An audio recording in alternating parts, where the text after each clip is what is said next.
ल सुरु गर्नुहोस् अब। अर्घाखाँची सन्धि खर्कादेखि एउटा आएको म अहिले चाहिँ वीरबहादुर गन्धर्व यो चितवनमा आएर यज्ञपुरी, चितवन यज्ञपुरी।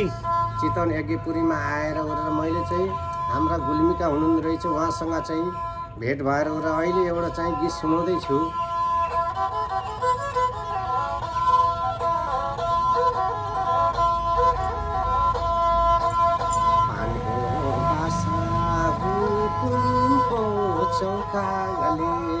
हुकुमको चौकाले भयो भेट बेला र मौकाले